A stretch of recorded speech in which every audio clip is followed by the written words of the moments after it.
On this edition of the Locked On Sun Devils podcast, we are joined by new Arizona State wide receiver Cam Johnson. Tune in right now and see all the fun stuff that we have to talk with him about on this edition of the Locked On Sun Devils podcast. You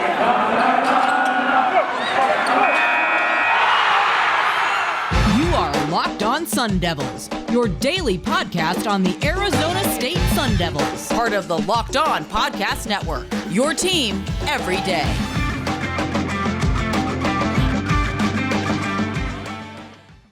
And welcome back to the Locked On Sun Devils podcast. My name is Richie Bradshaw, and I will be your guide for everything Arizona State Sun Devils. Thank you guys so much for making us your first listen every day. Remember, we're free and available on all platforms, including YouTube, if you would like to check us out in a visual platform.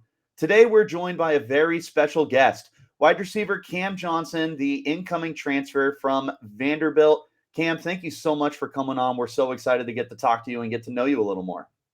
Definitely. I appreciate you having me on. I'm excited to just sort of get to be on here and share some of my story today. Yeah, absolutely. So speaking of story, that's where we're going to go ahead and start off, is just kind of talking about, your early days at high school as well as your time at Vanderbilt. So Cam, you were a consensus 4-star coming from Brentwood Academy, enjoyed a lot of success at Brentwood. Looking at everything you had, a 3-time state champion at Tennessee. And I was looking, you also played a little bit of basketball and a little bit of track and field. And according to Wikipedia, you were a part of, I think it said like 13 state championships or something like that with all those sports combined. Yeah, definitely. I mean, I was 4 team state championships in track, 4 in basketball, 3 in football, and then I had a couple of individual state titles like in track. Oh my gosh. Sprinkled in there as well. That's absolutely insane. So calling you an athlete would be a little bit of an understatement then. Yes, sir. It also mentioned that at your time at Brentwood Academy, you were hanging out with Dennis Garland and Gavin Schoenwald, I believe is how you pronounce that? Yes, Darius Garland and Gavin Schoenwald. Yeah, and for the big sports fans here, Garland was the 5th overall pick back in 2019 by the Cleveland Cavaliers and had his first All-Star this year. So that's a pretty cool little humble brag that you get to say that you got to play on the same court as Darius Garland and then got to play on the same field as Gavin, who I was looking at was the 6th tight end recruit when he was coming out. Yeah, definitely. I mean, it's crazy because Darius and Gavin and I decided to go to Brentwood Academy together. I've known both of those guys since 4th grade. So those are my best friends. Actually, Gavin and I flew out to Cleveland this past, I think, February to be at the All-Star game with Darius. Got to experience All-Star weekend. So it was honestly amazing. And just to see both of their success and be able to go to the same colleges, both of them for a little bit, and play with Gavin, have 3 more years was awesome as well.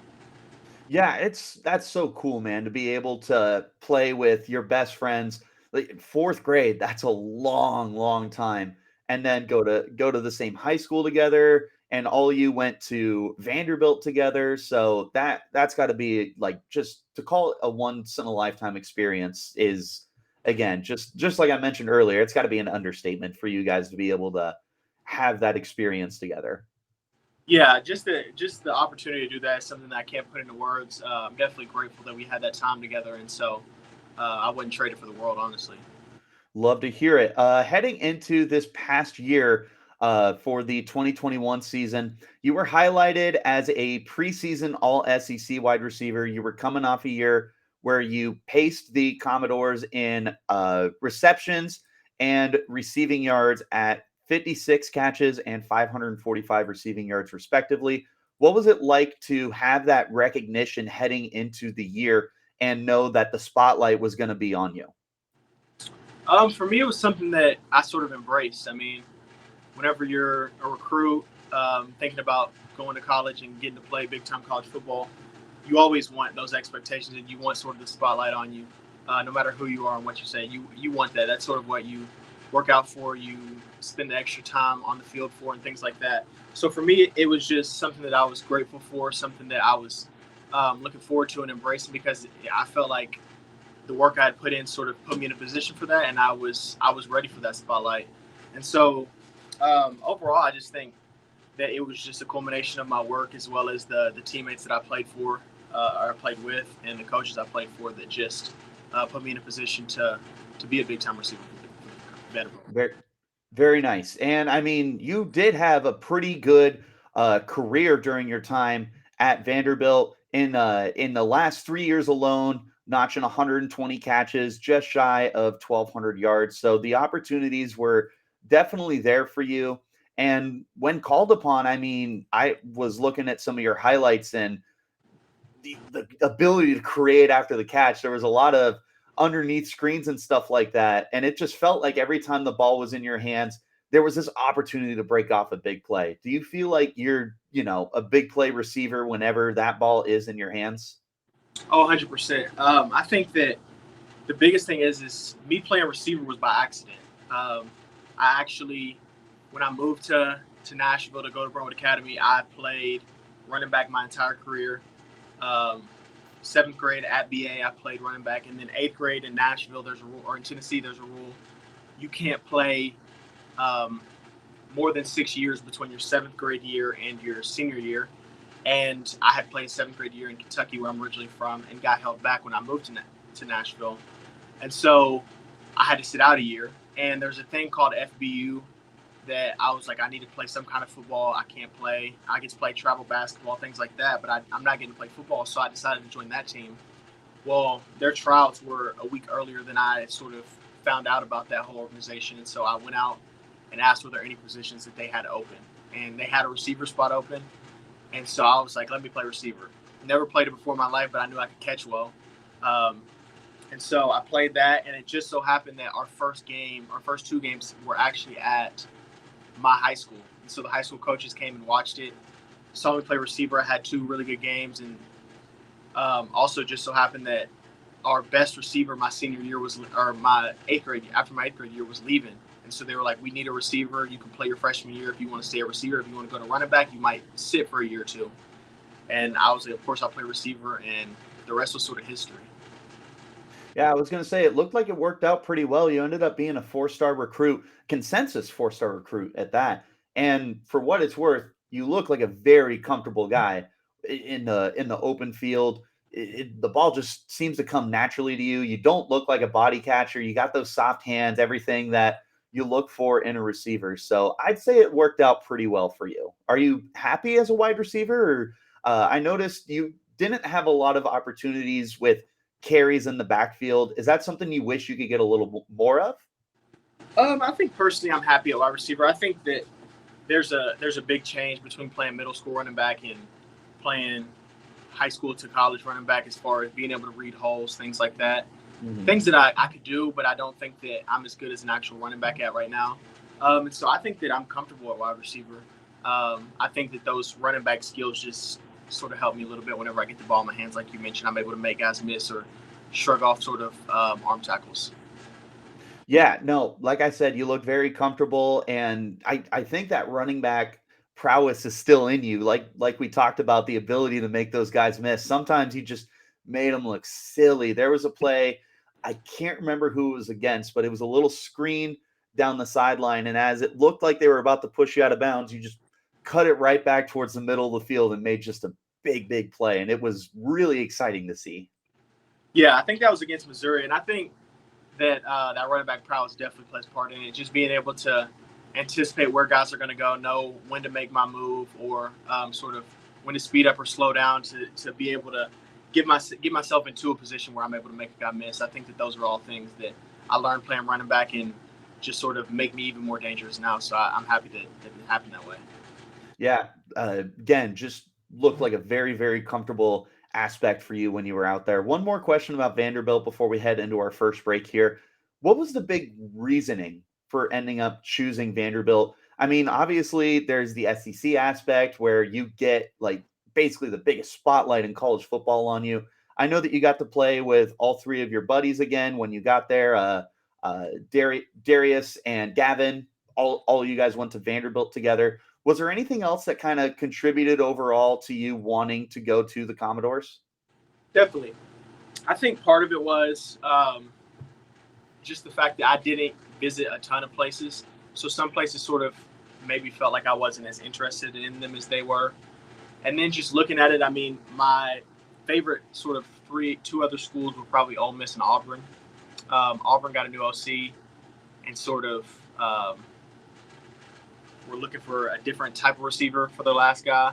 And Ole Miss had the sanctions going on at the time. And so I saw Vanderbilt as a program that was on the rise. I mean, they were, I think, 6-6 the year before.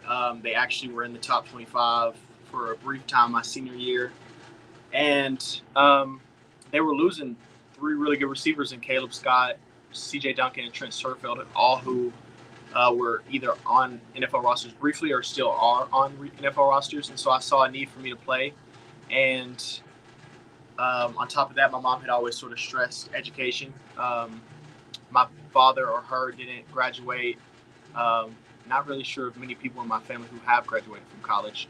So that was something she always stressed. And so being able to go to the SEC, make an immediate impact, and get a top-notch degree was something that I just sort of looked at like, I really can't pass this up. And I want to play for the hometown team anyways. I get to sort of be the hometown hero for a little bit. Very nice. I mean, you love to hear it. And like you said, education, always an important aspect. And Vanderbilt, a pretty respectable program when it comes to their educational standpoint. Definitely. All right, let's go ahead and hop into our first break here. When we return, we're going to go ahead and talk about Cameron's decision to come to Arizona State. We'll talk about that in just a second on the Locked On Sun Devils podcast. BetOnline is still your number one source for all your betting needs and sports information. Find all the latest sports developments, league reviews, and news, including this year's NHL playoffs and Major League Baseball. BetOnline is your continued source for all your sports wagering information, including live betting, esports, and scores. And BetOnline.net is the number one spot for all your sports scores, podcasts, and news this season. BetOnline.net is the fastest and easiest way to check on all your favorite sports and events, including MMA, boxing, and golf. Head to the website today or use your mobile device to learn more about the trends and action this season. BetOnline, where the game starts. And again, thank you guys so much for making Locked On Sun Devils your first listen every day. As we tune in here and continue our interview with wide receiver Cam Johnson, we're going to go ahead and hop into his arrival to Arizona State. So let's start with the most obvious question that I could come up with. What was your decision to come to Arizona State? So I think that it really, going into the transfer portal for me was about going somewhere where I felt like I was needed. I've got 2 years left. But to be very open, hopefully I'm able to have a great year and sort of be able to get out. I mean, I'm 23 now. And so I want to go into the NFL as young as I can. And so I was looking for somewhere where I was needed and also somewhere where I felt like there was a good quarterback in place. And just somewhere where I felt like I would be developed and had a chance to go to the NFL. And when I sat back and looked, Arizona State was just somewhere that I really felt like that was the case. I mean, Coach Bobby Wade has played in the NFL. You got Coach Herm, Coach Marvin Lewis, so many coaches on the roster that have coached in the NFL and have league connections that, for me, it was almost a no-brainer. And then you couple in the fact that they've lost a couple of key guys at the receiver spot and just got Emory, who I think is a great quarterback. I got to play against him a couple times. And Paul Tyson as well, who were both just really good quarterbacks. I think that for me, there was no place else that was going to be better and sort of give me the same opportunities to come in and make an immediate impact and sort of have a big year to be able to go to the NFL as well as develop me at the same time. Well, I definitely love to hear the glowing reviews about my alma mater for sure. There's a few things just from what you mentioned that I'd love to digest a little more. So one of the things you mentioned was the ability to develop you and get you to the pros. For what it's worth, Arizona State has had some pretty good receivers come through their program over the last 10 years and transfers nonetheless. So Jalen Strong and Brandon Ayuk were both guys who transferred from the program from community colleges. Jalen Strong goes on to be one of the most dominant receivers that the program's ever had, was a third-round pick by the Houston Texans back in 2015. And Brandon Ayuk ends up being a 2-year player for the team, goes on and has one of the most ridiculously great seasons as a deep threat for the program and is a first-round pick by the 49ers. And then even from big-name programs, you had a few years ago a UCLA receiver by the name of Devin Lucien, who came in and was a 1,000-yard receiver despite not having a ton of opportunities with the Bruins. So when you talk about the opportunity to get to the pros, was any of this like track record kind of indicative to you of like, this is definitely a good spot for me? Definitely. I think that whenever you look at programs, track record isn't necessarily everything. I don't think that just because one program doesn't have as many maybe prospects at your position that have went to the NFL, that means that they can't get you there. But to say that you've had so many receivers over just the past 5 to 10 years be drafted, I think that that's something that you can't really replace that value whenever you're looking at programs. I mean, I think personally that that shows that they're able to use your position well. They're able to sort of develop your position well. And those are all things that I sort of need in my last 1 or 2 years to be able to make this final push and become the player I need to be to get to that next level.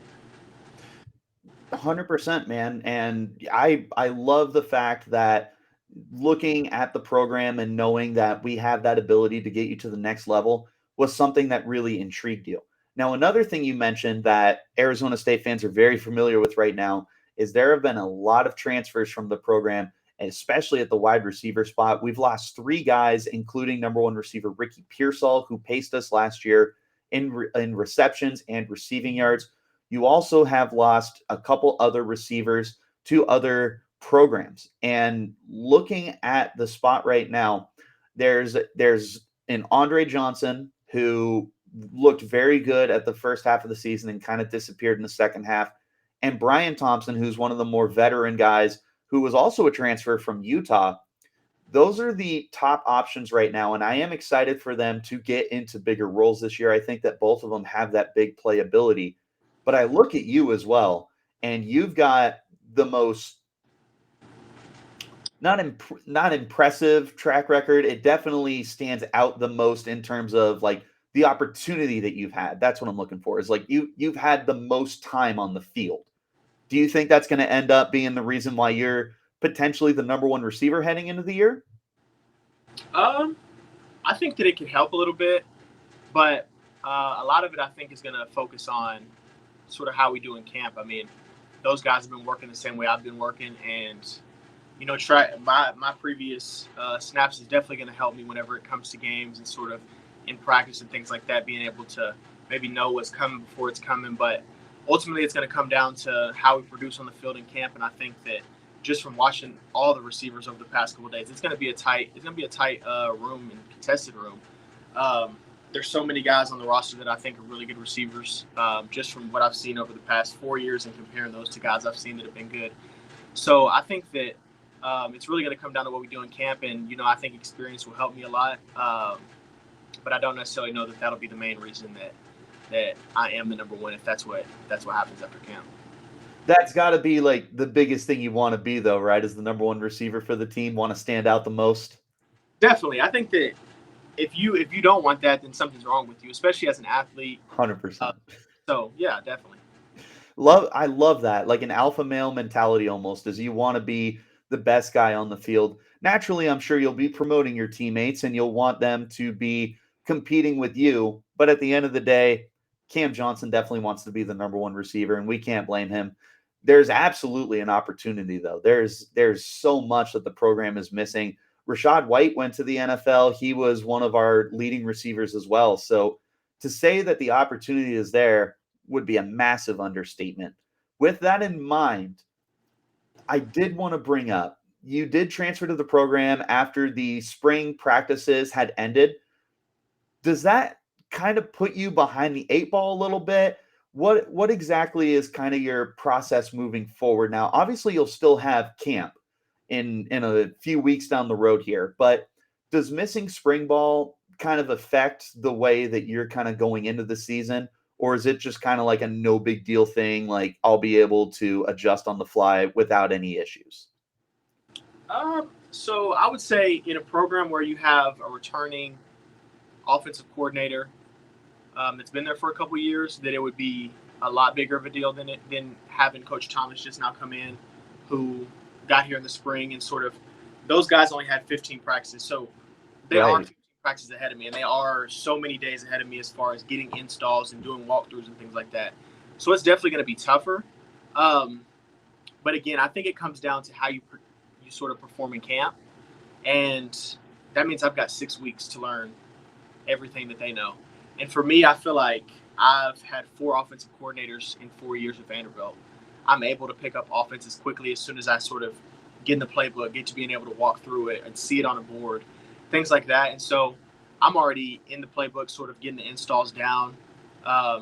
So that way, by the time camp comes, I'm able to say, okay, you don't have to worry about me. You don't have to baby me, coach. You don't have to stand on the sideline and say, this is what you have. I'm going to go out there and I'm going to play fast and I'm going to be able to know exactly what I'm doing. That way that there's no sort of issues with why is he doing the wrong thing, or that's not a reason why I'm not winning a spot. If that's what it comes down to, that it's because I didn't perform to the level that I was able to. So it's really all going to be performance-based rather than knowledge-based.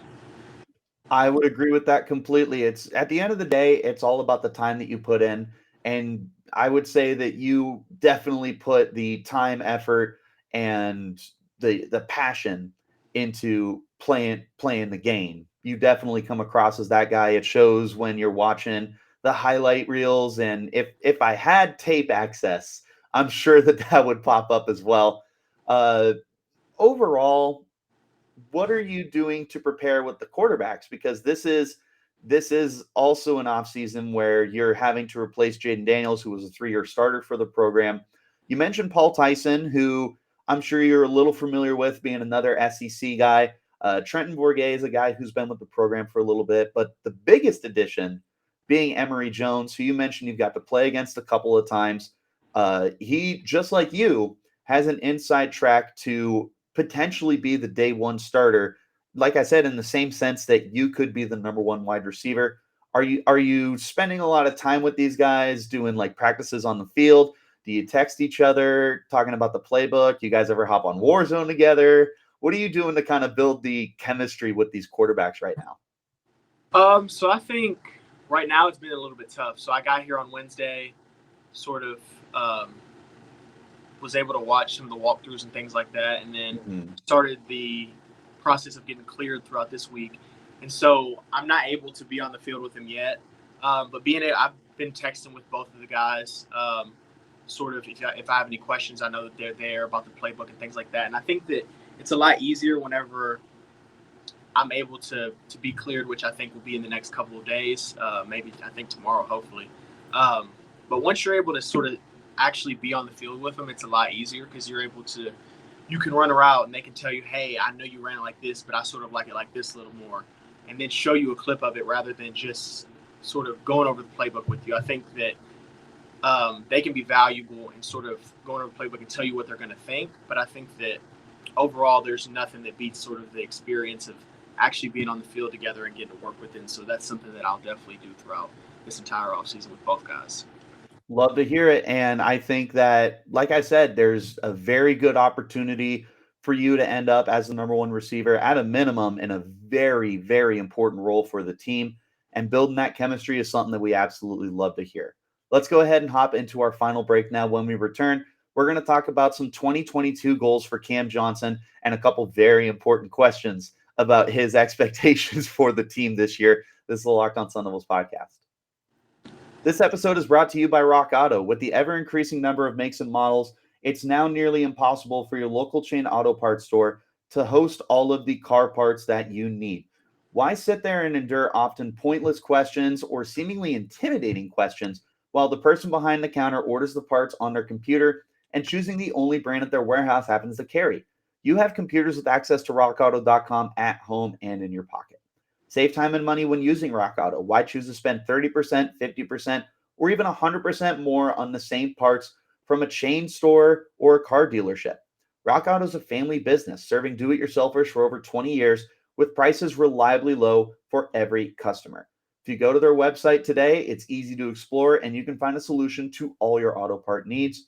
Go to rockauto.com right now and see all the parts available for your car or truck. Write Locked On in their How Did You Hear About Us box so they know that we sent you. Amazing selection, reliably low prices, and all the parts your car will ever need at rockauto.com. Get more of the Pac-12 by making Locked On Pac-12 your second listen of the day with everyday coverage by Spencer McLaughlin and local experts of the Locked On Podcast Network. Everything you need to know in 30 minutes or less. Let's go ahead, hop into our final conversation here with guest Cam Johnson. 2022 season goals. I think we'll just start nice, broad, nice and easy. What's ASU going to be getting out of you this year? I think that you're going to be getting a guy who's going to give his all for ASU every single play. I'm going to be able to sort of when I get the ball in my hands, make big plays for you guys, as well as sort of just be a guy that you can count on to catch the ball whenever it's thrown his way. I think that's another one of my biggest strengths. And so I think that those are two of the major things you can sort of count on. As far as goals, I think every receiver has that dream of a 1,000-yard season, so that's definitely one. Be an all Pac-12 performer is another one of mine. And then I think more importantly for team goals, I mean, this is a team that was third in the Pac-12 last year. And quite frankly, if you look at a lot of the games, we beat ourselves. And so being able to sort of turn that around, win those games that we beat ourselves in, are something that I think the team and I as well are sort of looking forward to. And we think that we got the ability to do some big things. And so we're excited about it. And you answered one of my questions as I was gonna ask you next. Is there any statistics you have in mind? But like you said, all those receivers dream of the 1,000-yard year. And if there was ever an opportunity, this is a great opportunity for you to end up standing out there. Have you by chance looked at the schedule at all? I have a little bit. Is there any games that really stand out to you as like, this is a huge opportunity for me to prove myself, or even just excited for the matchup? Definitely. I think that the three major games that I've sort of, or maybe four, three probably, that I've highlighted right now are definitely Oklahoma State, being in the Big 12 championship last year. They're a really good team. And so I think that that's one where you can have a game and sort of have a breakout game and people really start to know your name. Utah, of course, being they were the Big 12 championship game last year, but Utah, of course, being the Pac-12 champions, a team that I'm definitely excited to play. And then USC, of course. I mean, I grew up actually a USC fan because of Reggie Bush playing running back. That makes sense. Yeah, so being able to play at the Coliseum is something that I'm so excited about.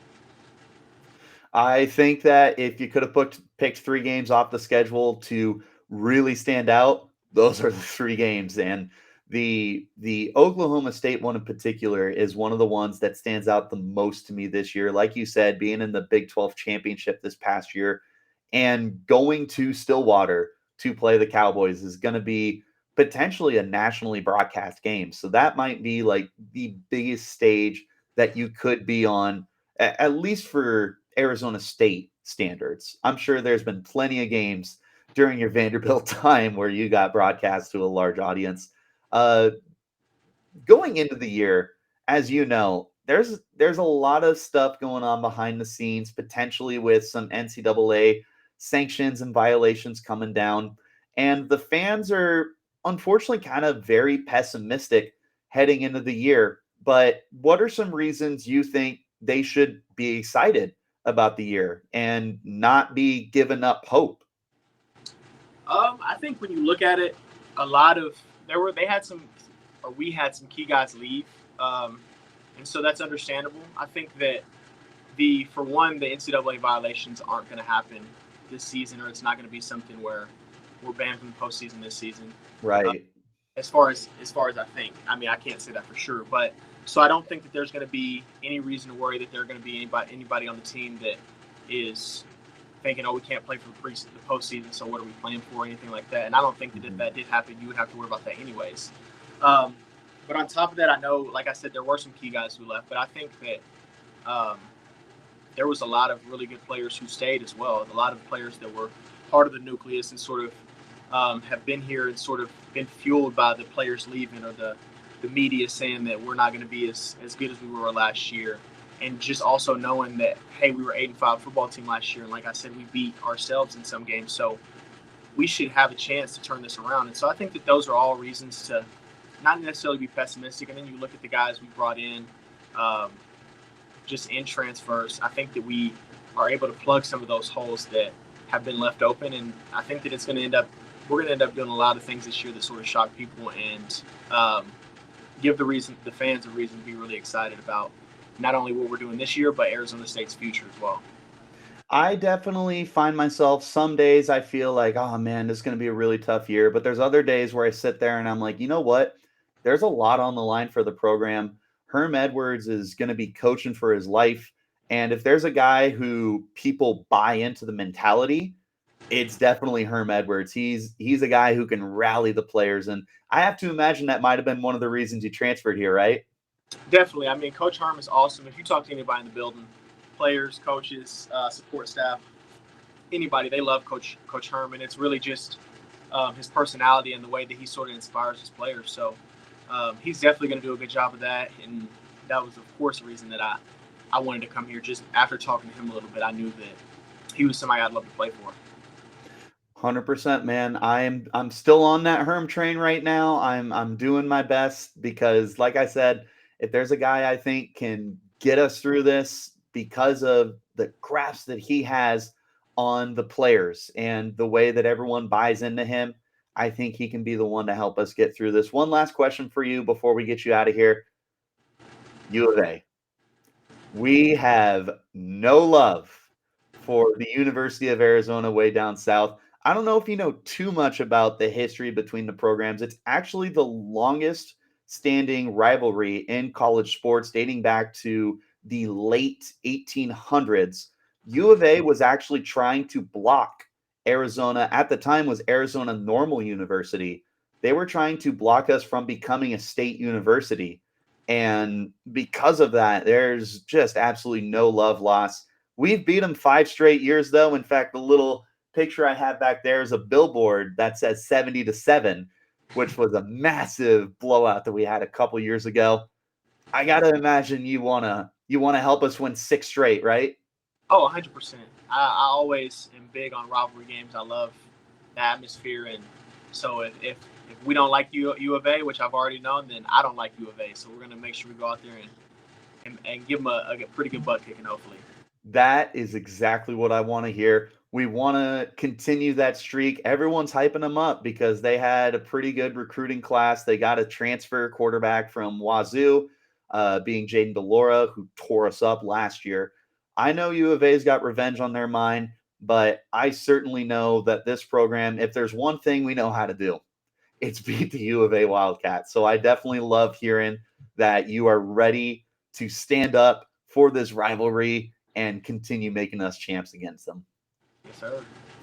All right. Cam, again, thanks so much for hopping on the podcast.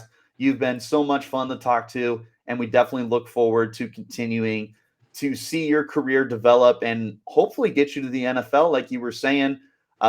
We'd love to have you for 2 years, but if you blow up this year and you get that opportunity, no one here is going to blame you for that. So again, thank you so much for stopping by. Guys, make sure that you tune in this year. Cam Johnson's going to be a very big part of what Arizona State wants to do. Look for number 7 on the field. And if you want to follow him on Twitter, you can find him at Cam Johnson _23. Cam, again, thanks so much for stopping by. Thank you for having me on. I enjoyed it. All right. And until next time, guys, you keep it locked right here on the Locked On Sun Devils.